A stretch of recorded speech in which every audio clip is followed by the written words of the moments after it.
Hello, everybody out there in YouTube land. Good times for all. There's Zachary Zabala here if you prefer. It's a little funky there. Today's video, we're going to be going over a book, Nature's Garden, Edible Wild Plants, A Guide to Identifying, Harvesting, and Preparing by Samuel Thayer, Forager's Harvest Publishing. Really cool book. And we're going to go over the acorn today. In the last video, we skimmed over kind of the gathering process of what you look for when you're gathering your acorns, making sure they don't have worms in them, and that you're getting a good fruit. So today we're going to talk about what you do with that fruit to prepare it to then be able to turn it into a type of meal to where you can make bread and all kinds of stuff like that. Nice, Karen B. Yeah, we're going to be doing this over at Karen's, actually taking acorns, she's gathering them right now, and turning them into bread. It's going to be so awesome, I can't wait. So once you have gathered your acorns, and they are, the first thing it says to do is the float test. It says, good, fresh acorns are heavier than water. But as weevil grubs eat the acorn meat, they create a cavity that lightens the acorn. When this cavity gets large enough, the acorn will float. These facts are the basis for the float test, which goes like this. Pour your acorns into a container of water and discard any that float. So that, I've heard of this with other types of seeds as well. Those that remain suspended in the water but don't rise up to the top are probably also bad. Stir the nuts a few times to make sure that any bad ones have the chance to rise. Yeah, that's super easy. The float test works, but its usefulness is limited and often misunderstood. It segregates those nuts which have been substantially eaten by grubs, and that's it. Like visual inspection, floating will not catch the imposters. Floating is less thorough and effective than visual inspection, but it will always find a few bad acorns that your visual inspection missed. So when you're gathering your acorns, it said as we went over in the last video, you really want to try to look at your acorn as you're picking it up. Make sure it doesn't have any holes in it. Make sure the crown on the top that connects to the shell, or the do I have any around here? You know what I'm talking about, the little part that goes on top of the acorn. There's a oak tree right here, but they haven't started falling here too much.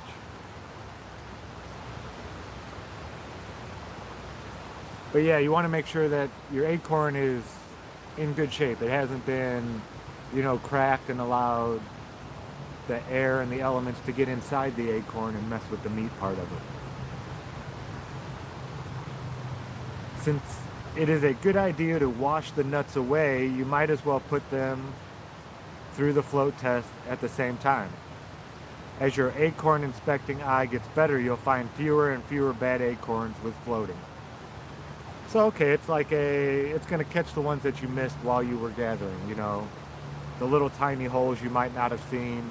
This will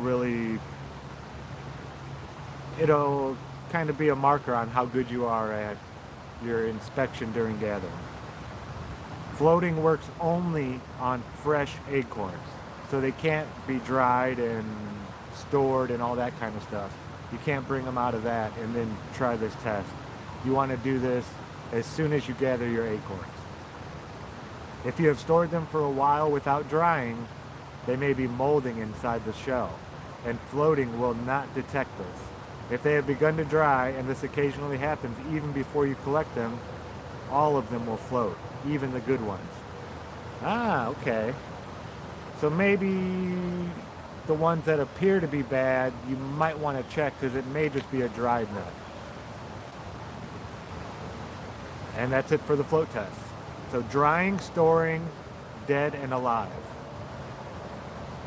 Fresh acorns are more perishable than walnuts or hickory nuts. Many people collect acorns and leave them in a pail for a few weeks before cracking, only to find they have become moldy or rotten in the meantime. Save yourself this disappointment. Dry or use your acorns as soon as possible. Okay. An acorn is a living organism.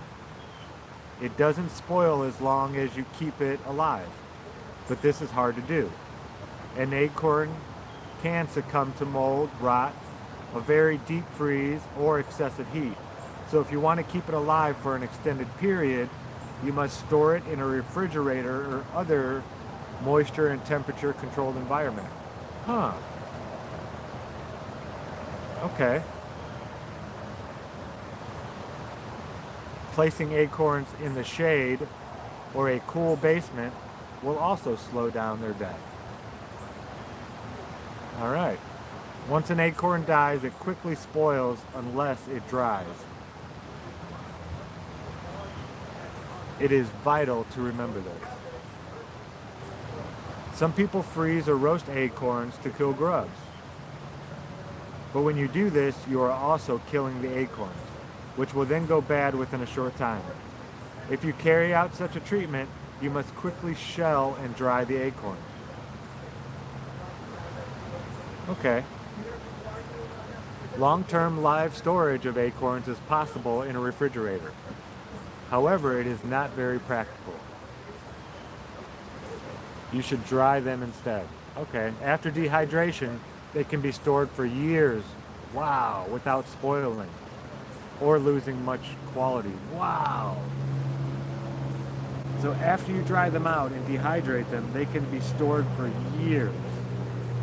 That is amazing. Okay, so you want to get your acorns, gather them, and you want to try to, do the drying part almost immediately. And that'll stop all the mold and things like that from happening. And for years.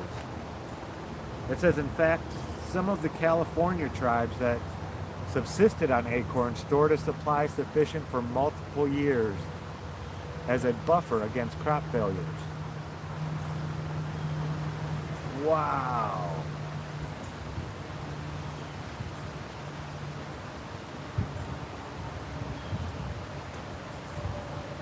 Okay, now he's going to get into how he dries his acorns. I'm sorry, that just blew my mind. I dry my acorns by spreading them one nut deep on a baking tray arranged on a rack by my wood stove. You can also use window screens or spread them on a tarp or cloth laid in an attic or another warm place where they are protected from rodents. That's a good idea, up in an attic. You can also sun dry them, but you'll have to keep the animals away. Acorns dry in 1 to 18 weeks. Wow, depending on the species, size, and temperature. Some species dry more readily than others. Some are more prone to spoilage. Tan oak and California black oak seem to have the best drying qualities of all large acorns. Among white acorns, white oak, Q. alba, dries fairly well. White acorns take much longer to dry than red acorns of the same size. Okay, that's good to know. Large ones are nearly impossible to dry in the shell before they spoil. Some valley oak acorns that I picked this fall took almost 4 months to dry on a rack near my wood stove. On the same rack, similar sized acorns of California black oak dried in about 12 days. Wow! 4 months to 12 days difference. When your acorns are fully dry, the nut meat should be shrunken and hard. You can then place them in a mouse and insect-proof container and process them further at your convenience.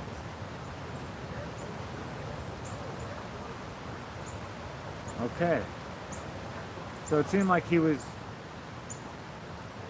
keeps them in the shell and dries them in their shell and some of them take quite a long time. But it seems like as long as you have them in a dry place,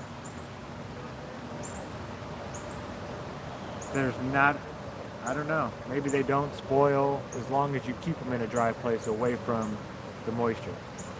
Now he's going to talk about cracking your acorn. You will crack your acorns either fresh or dried. Cracking and shelling dried acorns is much easier, but you may need to crack some right away. When cracking fresh, undried acorns, you will find that the nut meat come out of the shell much more easily if you heat them first. You don't want to cook them, just warm up the shell and outer nut meat.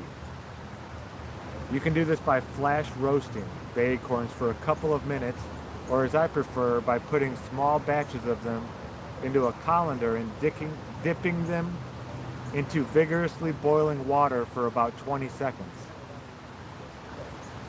Crack and shell them immediately after this treatment, while they are still warm.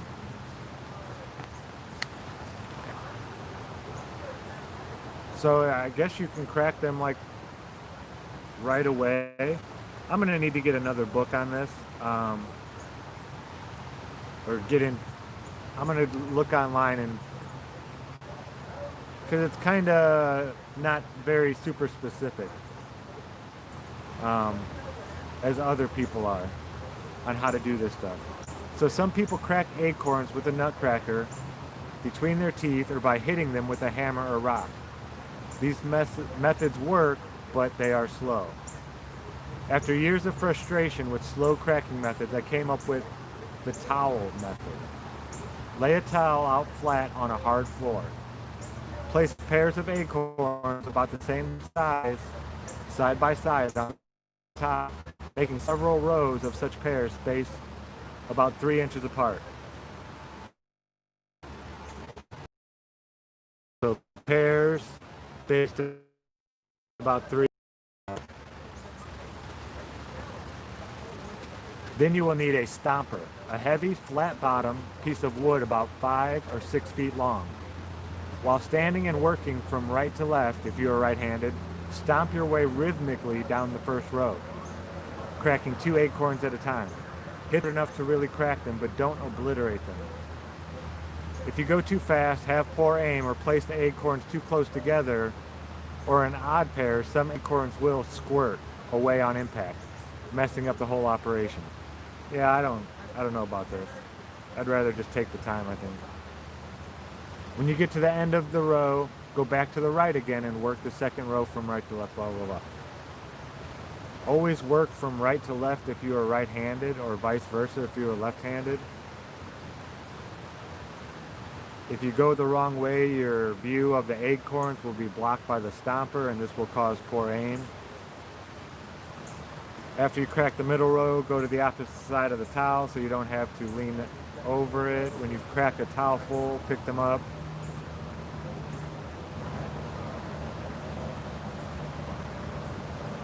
Okay, he's talking about how ridiculous it may sound, but in fact, it's totally acorny. The towel method has been repeatedly put to the test against nutcrackers, hammers, and rocks, and is 2 to 5 times faster, and is a lot more fun. Why the towel, you ask? Try it without the towel and watch the acorn squirt all around the room. That makes sense. Okay, it says a variation of the towel method uses a sturdy gunny sack. 2 quarts of acorns into the sack, then fold it in thirds and lay it on the floor. Blah, blah, blah.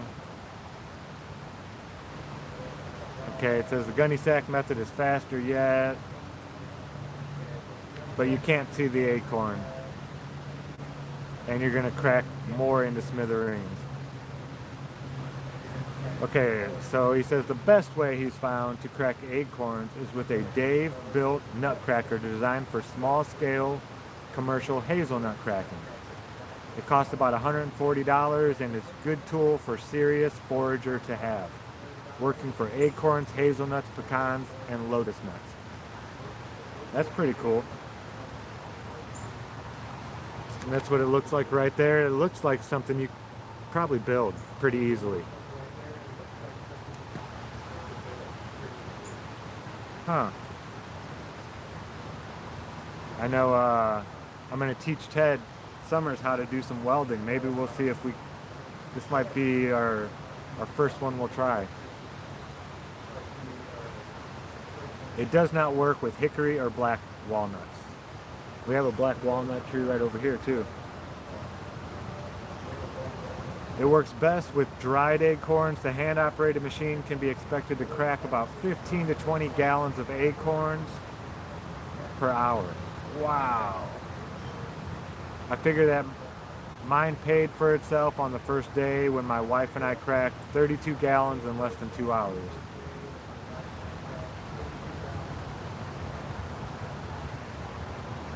Okay, furthermore, acorns cracked with this machine come out in larger pieces than loose cracked by other methods, and this again saves hours with shelling later on. Very cool. Okay, shelling. Shelling is the process of separating the desirable kernels or nut meat from the unwanted shells. The simplest way to do this is by hand, pulling out the nut meat and discarding the shell. Since acorns have regularly shaped shells and meats, they can be shelled more easily than most nuts. And this method is generally sufficient. When shelling acorns by hand, you will quickly realize that larger acorns go much faster than small ones. Dry acorns are easier to shell than fresh ones because of the nut meat shrinks, and fingernails are very useful. So maybe let your nails grow out a little bit before you start shelling. If you are shelling a larger quantity of red acorns, especially a small or medium-sized type, you may want to try water separation. This works only with dry acorns of the red oak group. For this method of shelling, first crack your acorns with the gunny sack method detailed above. There's a difficult happy medium to achieve here. You want them broken up more than for hand separation, but not shattered into tiny pieces. Vigorously shake the gunny sack after cracking to make the kernels fall out of their shell. When you have about 2 gallons of cracked acorns, dump them into a pail with about 3 gallons of water and stir with your hand. You will clearly feel the acorns separate into 2 layers, mostly nut meats on the bottom and mostly shells on the top. Okay, this happens because the shells have a fuzzy lining that makes them float. White acorn shells don't have this fuzzy lining, which is why this method doesn't work for them. Makes sense. Remove the top layer and discard it. Scoop out the bottom layer with your hand and put it into a colander to drain. After draining, spread it out to dry again. The bottom layer will not be pure nut meat. Any shell bit that has lost its fuzzy lining will sink along with the kernels. You will still have to go through it by hand. However, the water will have done 60 to 70% of the separation in just a few seconds. With larger amounts of acorns, this can save hours of hand shelling. That's smart. Okay, after the bottom layer has been removed and dried, it's helpful to winnow it. This will quickly separate an enormous quantity of shell bits, tiny kernel pieces too small to deal with, and pieces of the tiny thin papery skin, the testa, that adheres to the kernel. After winnowing, finish separating the kernels by hand. The downside to water separation is that by using this process, you will lose about 25% of your good nut meat. Well, that just sounds dumb then. I mean, you're saving time, but you're losing 25% of your harvest. When acorns are abundant and collecting is easy, this is not a big deal. The time saved in shelling more than makes up for the time required to get 25% more acorns. The discarded material is not waste. Dump it back into the woods for wildlife. Put it on your bird feeder or feed it to chickens. Hey, there you go. Get some chickens and feed them acorns. You cannot be efficient with water separation unless you accept that you will lose a lot of acorn meat.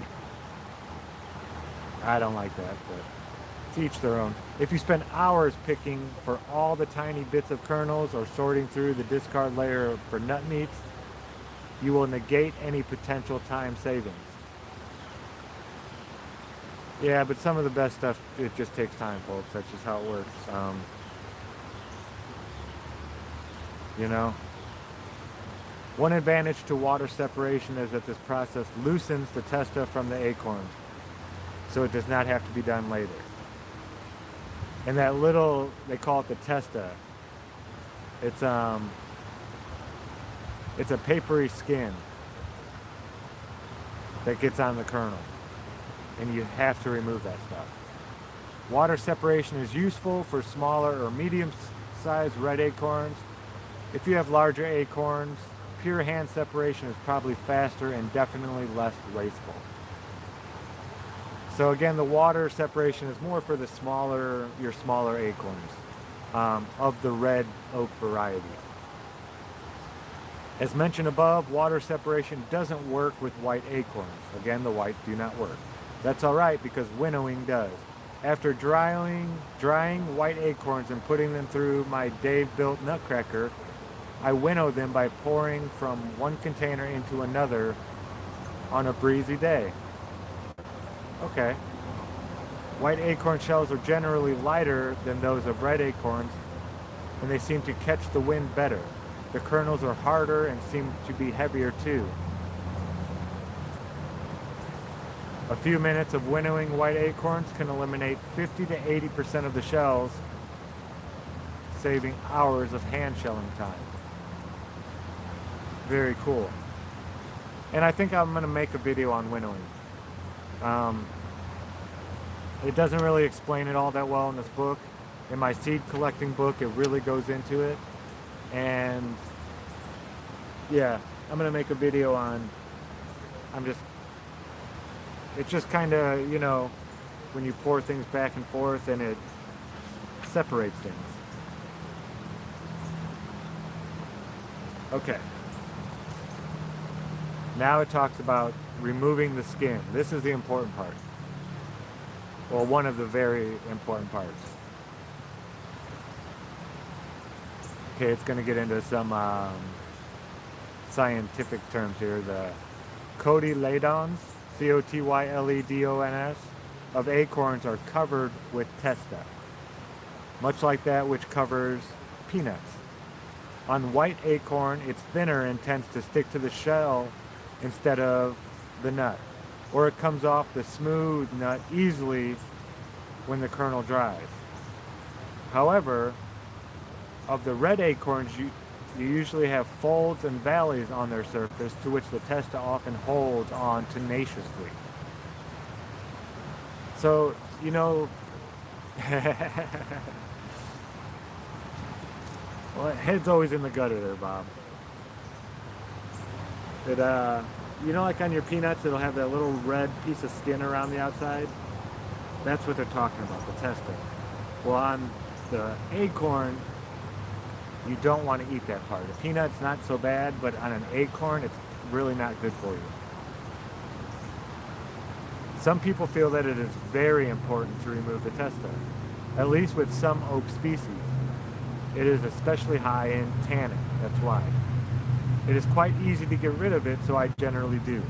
If it loosens on its own, as with tan oak, just rub the shelled acorn between your hands and it will fall off. If it is not loose, immerse the dried shelled acorn meat in water for 5 to 10 seconds and stir vigorously. Then drain. You can also wet the acorn with a spray bottle, and this will cause less discoloration than immersion. When the acorns are dry again, most of the testa will be loose or will rub off easily. You may want to use a knife to split the nut along its deepest groove and remove the testa. The loosened skins can be easily winnowed away from the heavy nut meat. So, especially in your red variety, your red oaks, that little skin around your nutty meat part is very high in tannin. And it's not good to consume in large quantities for us. You will need to grind acorns before cold leaching. and you may want to grind them into flour after a hot leaching. You can try this in any type of flour mill or corn meal grinder. Since flour mills are generally designed for small grains, many will not function well with larger pieces such as chunks of acorn. Hopefully you can try your mill out on acorns before you purchase it. If you use a flour mill, get iron burrs. The oily meat will clog stone burrs. Okay? So they have them in stone, they have them in iron, they probably have them in wood. He's saying to get them in iron. I run my raw, unleached acorns through a corn cracker before grinding, which gives me smaller pieces that pass more readily through my grain mill. Other grinding options include a coffee grinder or blender for small amounts. That's a good idea. If you want to cold leach fresh, undried acorns, you can puree them in a blender with a small amount of water. Now I know this all sounds like it's going to be taking lots and lots of time, but that's the thing. When you're living off the land, like this is your job. This is your, your so many hours a week that you got to put in to survive. Instead of going to a job and earning money to go then buy all this stuff, you spend your time, preparing and storing and taking care of your food and your water and, your shelter. That's your job. That is, your work for that day. So even though this does sound like it's going to be taking up all this time and stuff like that, I mean, it's part of it. If you don't want to go to the store and buy your stuff and you want to be able to live off, the trees on your property, it takes time. It does.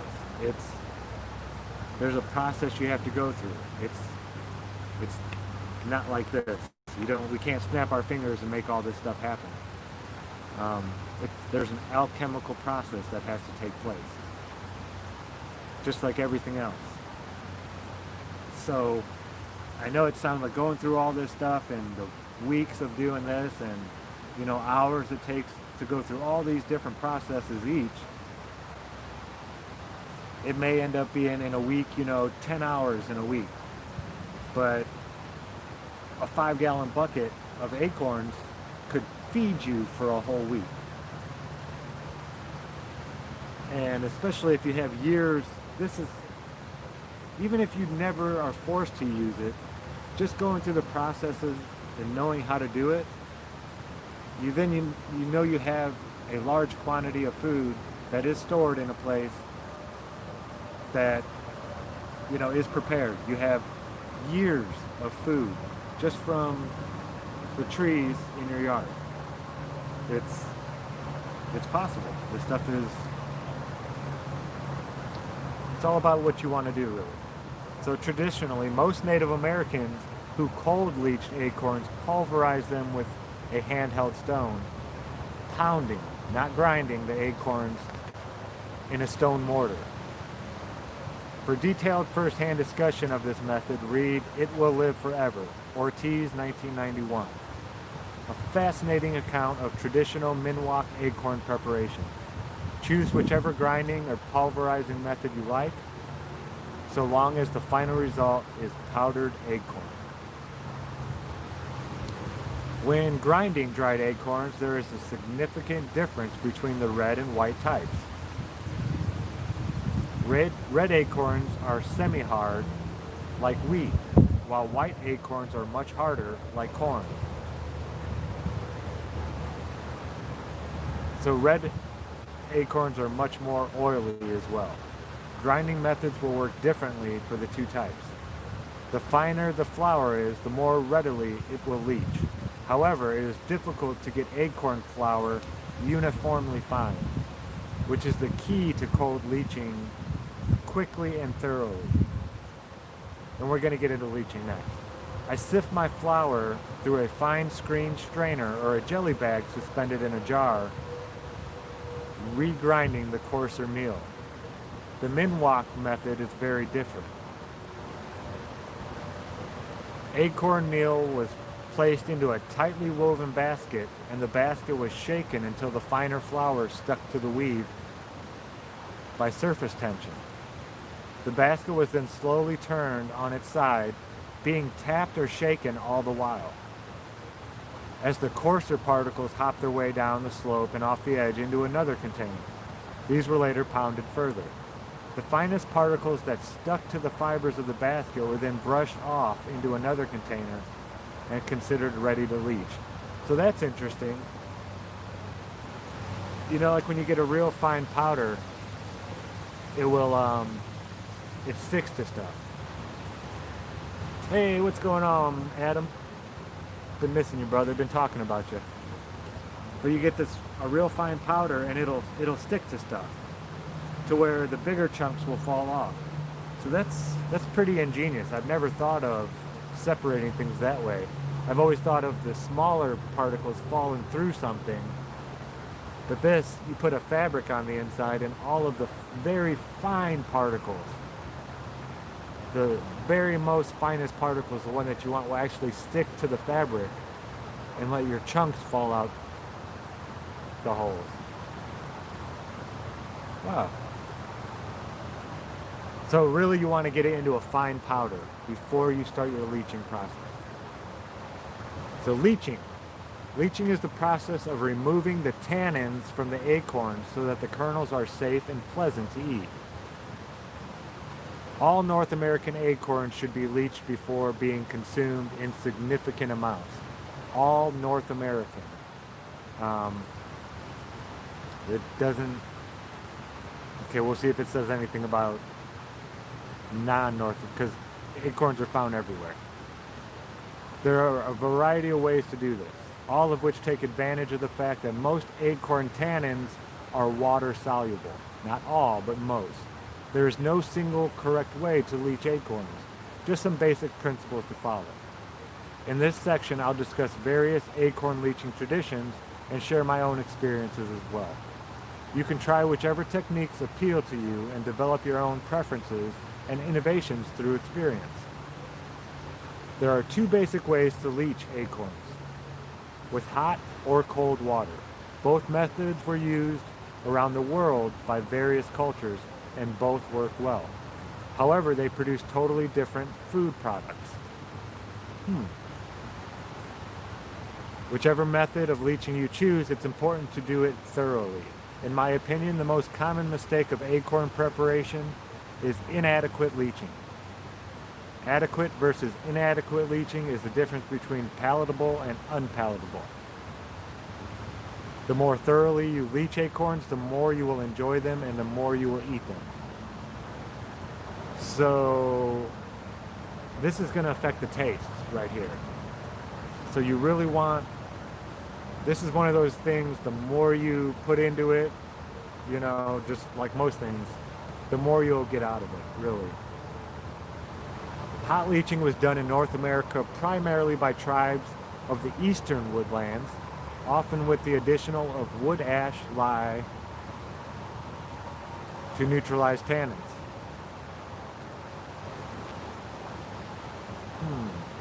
This method uses boiling water to extract the tannins from the acorns.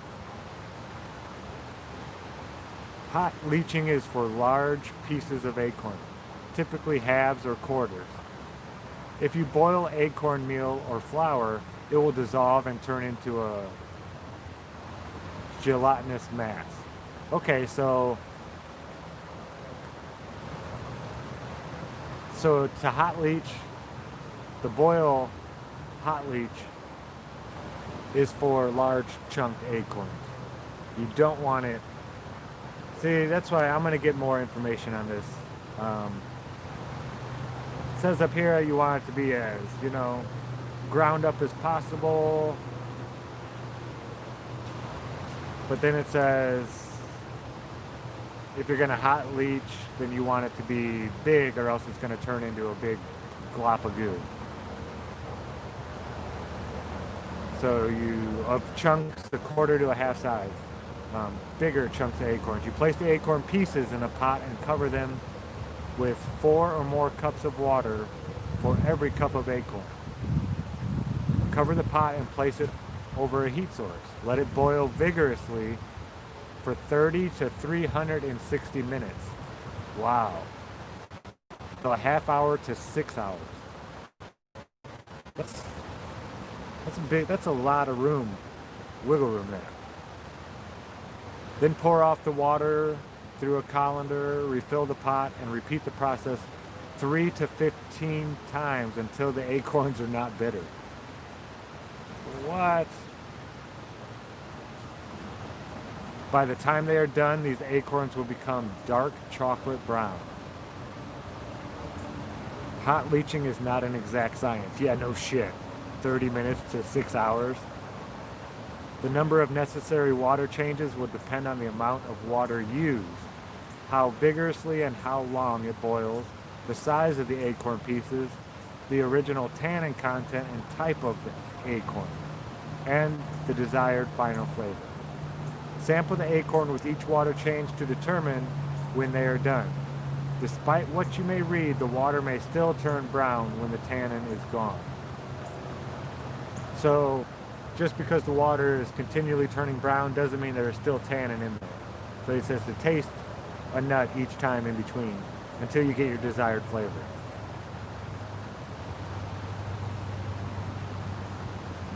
I hot leach my acorns in a 5-gallon pot on my wood stove, changing the water at my convenience, and find it very practical. At my convenience. The main advantages of hot leaching are that it is relatively quick and the acorns do not have to be ground first. A drawback is that it is energy intensive and therefore not always practical unless you have a wood stove. Hot leach acorns also lose more of their volume and nutrients than cold leach acorns do, and they lose their ability to stick together when cooked.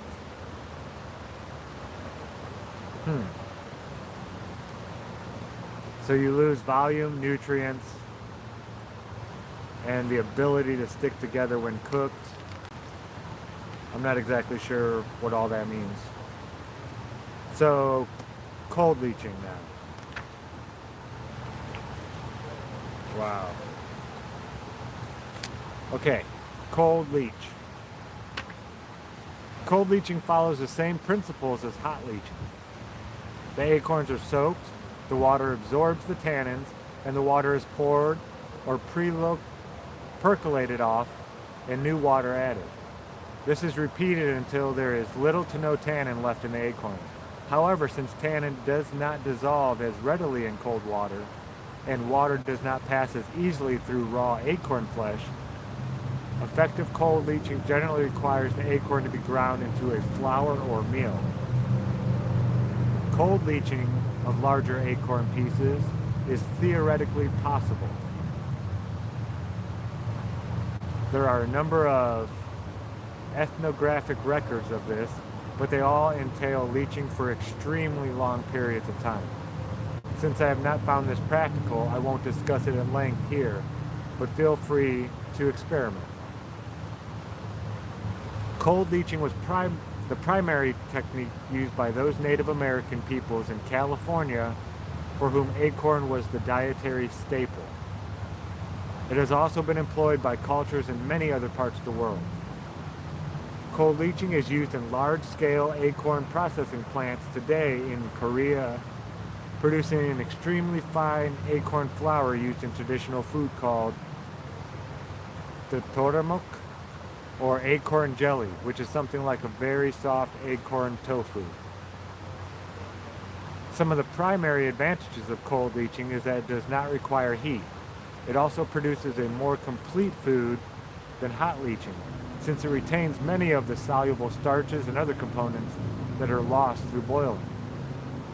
Cold leach acorn flour will stick together to form cakes or flatbreads, while hot leaching acorn flour will not. Okay, so if you want to make little small cakes, things like that, cookies, flatbreads, the cold leaching works a lot better. It allows them to conglomerate, form shapes.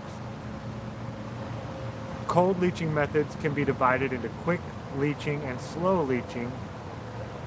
Slow leaching involves letting the acorn meal soak for a period of days or weeks, changing the water occasionally. Quick leaching occurs in a day or less. Okay. So if you need to eat right now and you need the stuff now, you can do it. We'll see if it says anything about the amount of nutrients, if there's any difference. Because I mean, at the end of the day, folks, that's what this all really comes down to. If you suck all the nutrients out of your food, like when we cook our food, we're taking so many of the nutrients out of it.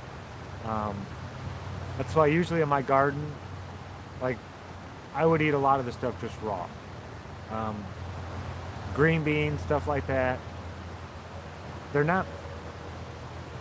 They're good cooked, you know, and they do have nutrients in them, but you take a lot of that out of it when you cook it, and which requires you to have to eat more to get the same amount of nutrients than just eating it raw.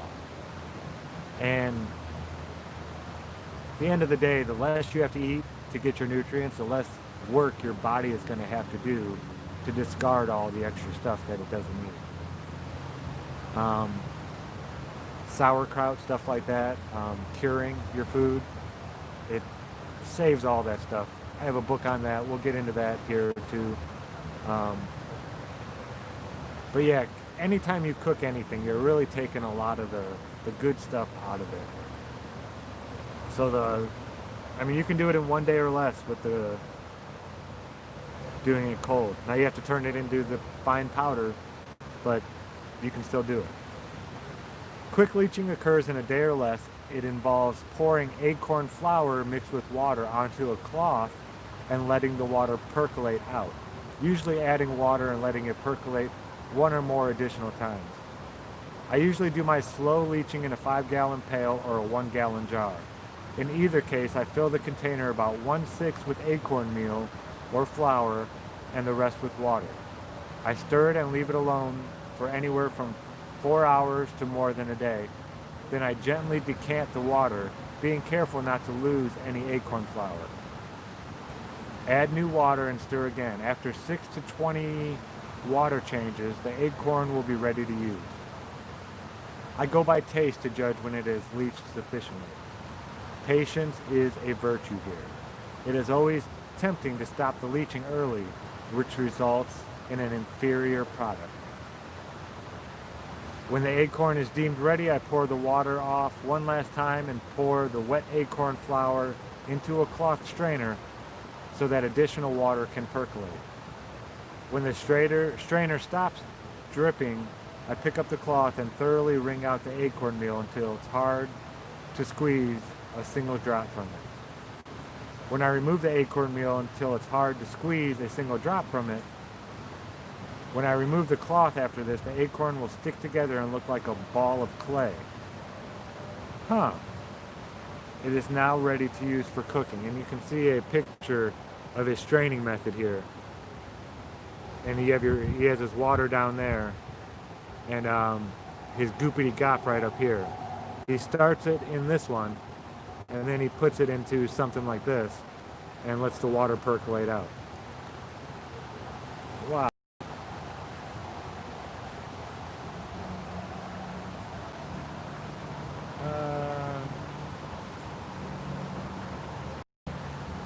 Okay, it can be stored, frozen, or refrigerated, or it can be crumbled between the hands and dried for use later. Wow. And it'll last for years, folks. Both red and white acorns can be cold leached. However, I find that white acorns are more prone to spoilage. They have to be leached quickly or kept cool to prevent them from going bad.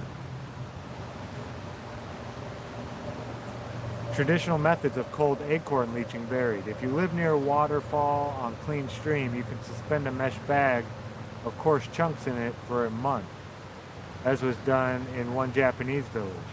However, most California tribes who used acorns as a staple did form of quick leaching. So wow, we have that water source right there. We could just hang a bag of acorn chunks in it for a month and it'll leach it all out. Wow. The Minwalk method demonstrated by Julia Parker in the Ortiz book of 1991 starts with creating a circular, flat structure from loose sand, with the sand lip built up all around the perimeter to hold water. As cloth was placed over this leaching basin, and a mixture of acorn meal and water was carefully poured in to cover the bottom. The water was allowed to percolate, leaving about an eighth or a quarter inch of wet acorn meal evenly spread over the cloth. More water was then poured in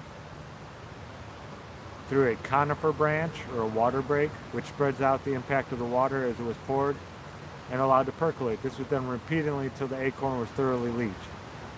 So you build it into sand and then all the water just kind of leaches down into the sand and all of your acorn meal stays on top of your cloth. That's pretty ingenious.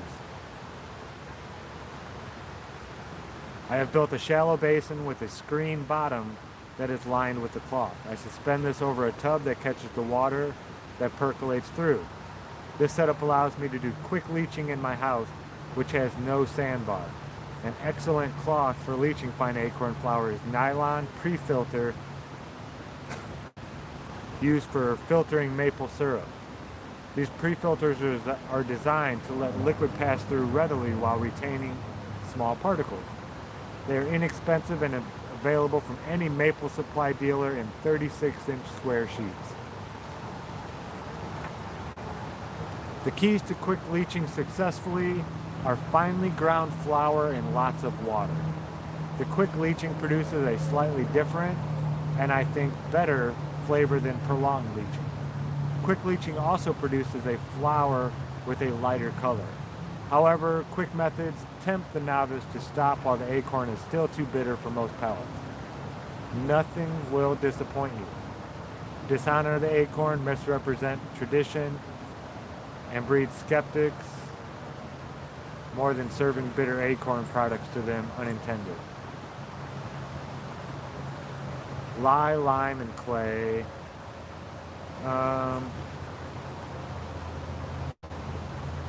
Nutrition with acorns. And it's just showing some of the different acorn grits used. Acorn crust in a pan, acorn flour dough, or dough.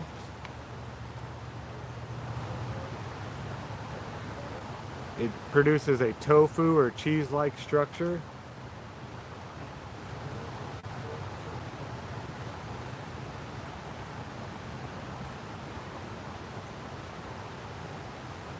Finished acorn, it's amazing. And it's really good for you.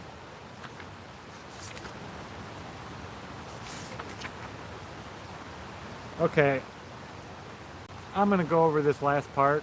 We're not going to get into the cooking with it so much, cooking with acorns. But we'll go over the lye, lime, and clay. Alkali processing, using lye or lime, can be incorporated into either hot or cold leaching. These alkaline chemicals combine with tannin and neutralize it, including the small portion of non-soluble tannins that can be leached out with water alone. Any excess lye or lime can be easily leached out since their relatively small molecules move through acorn tissue and dissolve in water more readily than tannin does. Using lye and lime may sound unnatural, but these are simple compounds that have been used in traditional food processing for thousands of years by cultures all around the world. Lye has long been used to neutralize the tannin in olives, exactly as it is used with acorns. It was employed by many eastern tribes in North America in the leaching of acorns as well. It is also used to turn corn into hominy and grits, and cod into lutefisk. Lime, extracted from limestone, is used in the processing of cocoa as well as corn flour for tortillas. While these chemicals are caustic and can be dangerous. With reasonable caution, you can use them safely. I know you don't want to go eating these things straight, but I mean, I put lime on my ground um, when I'm preparing a ground to become a garden. Every year I put a nice layer of lime on top. Um, Lye can be purchased in many grocery and hardware stores as a drain cleaner. Only use pure lye for food processing.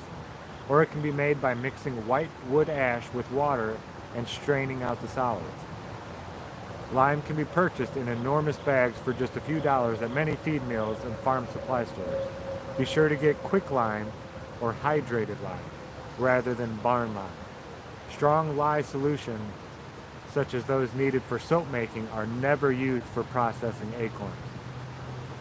Still, one should be extra cautious with these chemicals and store them out of reach of children. Agreed. As lye and lime combine with tannin, they produce a byproduct with an unappetizing flower that is reminiscent of green olives. I am fond of olives, but not of olive-flavored acorns. Okay.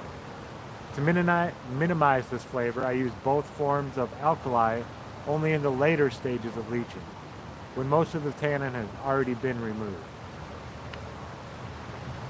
Do not use lye or lime with finely ground acorn flour, or it will turn into a gelatinous mass that cannot be rinsed or used.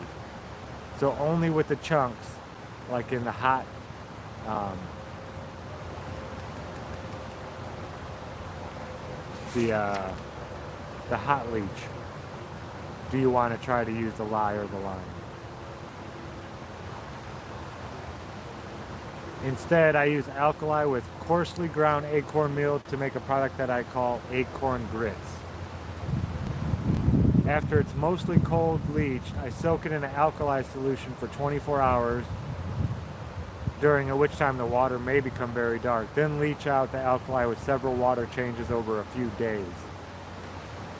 I do this in a gallon jar with a piece of cheesecloth attached to the mouth with a rubber band, which makes a convenient strainer. At the end, I boil the grits for a few water changes to rid it of any trace of alkali before I call it ready to eat. Yeah, he doesn't have exact recommendations of strength and how to... See, that's why we're going to find another book that gets a little more into... It's just all about acorns.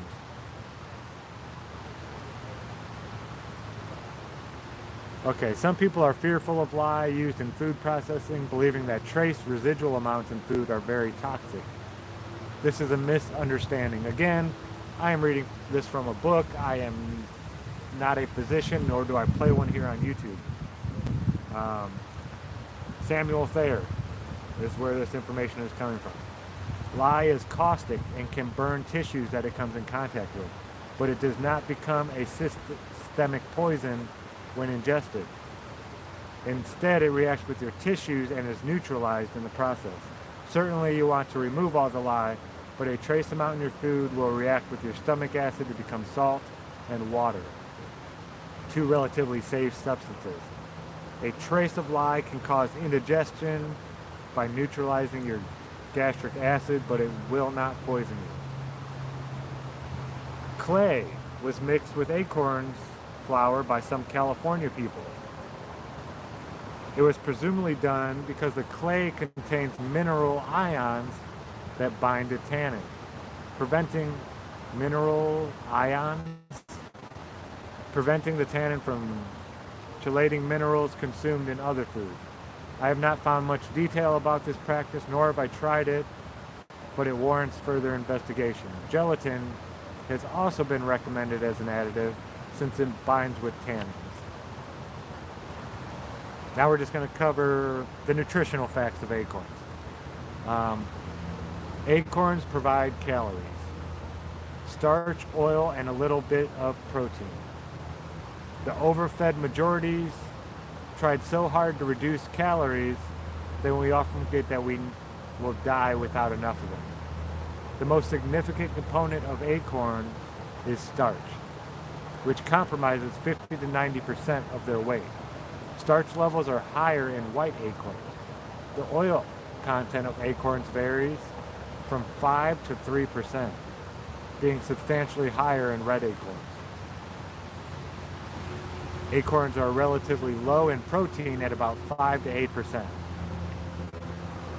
The USDA National Nutrient Database for Standard Reference, Release 21 of 2008, contains an analysis of a few samples of acorn nut, but they oddly do not list the kind of acorn. However, since they report 31.4% fat, we can presume that the figures are for a member of a red oak group, since no white acorns are known to come even close to this figure.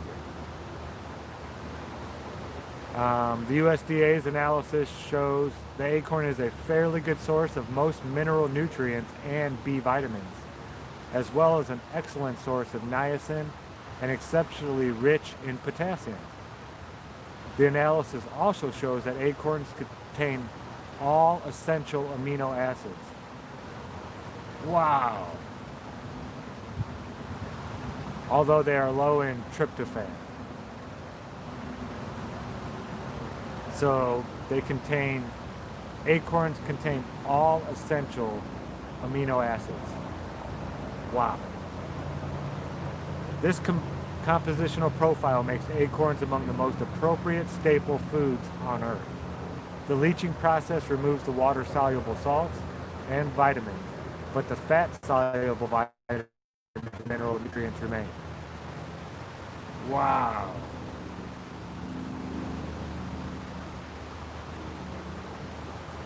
Pretty amazing.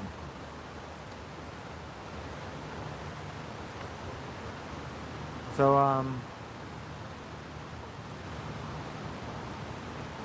okay, here's I'll end this with a poem, it looks like. It says, as you can see, this isn't the poem part yet. As you can see, the acorn is a versatile staple food. No wonder this nut has been the staff of life for a multitude of cultures around the world. As the Greek poet Hesiod said almost 3,000 years ago, that's, under disaster comes the way of those people who are straight and just. They do their work as if their work were a holiday. The earth gives them the great livelihood. On their mountains, the oaks bear acorns for them in their crowns, and bees in their middles. The works and days. Yeah, it didn't rhyme or anything, but it was translated, so it may rhyme. We can still do our work as if work were a holiday. The oaks still bear us acorns in their crowns. What will happen to us and our world if we eat them?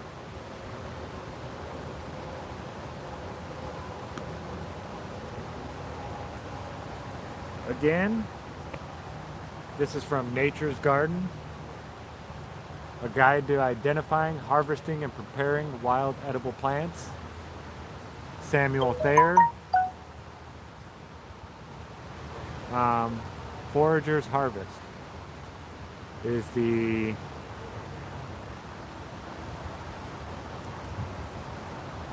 people who publish the book, the publishers.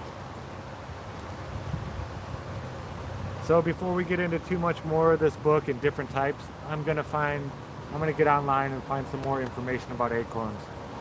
And we're gonna do a little more in-depth about the whole process of it all, because this was kind of vague and it seemed to almost jump around a little bit.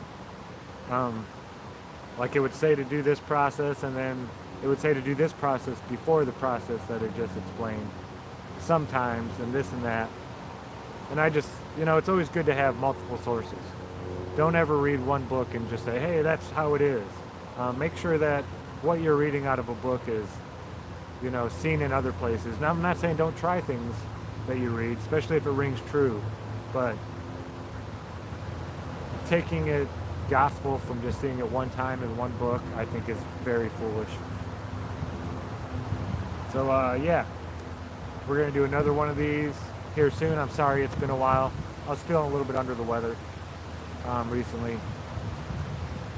just took a little break, but this is the time to be doing this. Acorns are going to be falling and stuff now. So get them and dry them as soon as you can. That's once you have them dried. Um, it said dried alone, dried or shelled. You can store them for years after that. So once you get that first process done, you can take your time with all the other processes. So if you want to try this, I know Karen B has already started collecting them. We're going to go through this process. We're going to document it all for you guys, and see how it tastes, and just see all the different things we can grow with the food we gather from the wild. And yes, it takes time and some effort, but just knowing that you can go out into the woods and find things that you can actually live off of. Like, if you go to the grocery store and it's empty, there is no food there to be had anymore. What are you going to do? Have you thought about that? And just, I'm not saying, well, turn into people that live in the wild and this and that, but let's at least know how to do it. For if that time comes, that time that none of us want to happen. But if it does come about, you'll be prepared.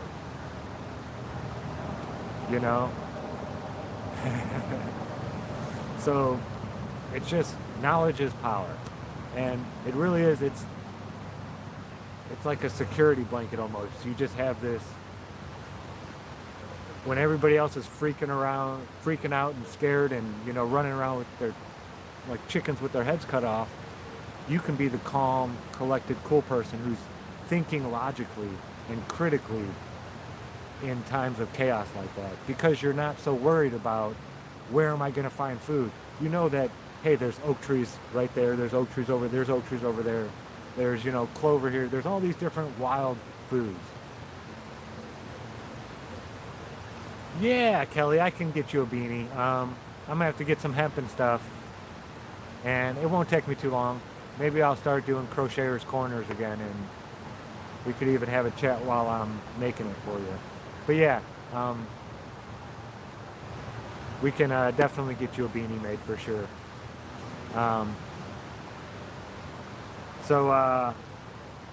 Yeah, knowledge is power, folks, and it's a good peace of mind to know that you can walk out into the woods and survive if need be. It really is.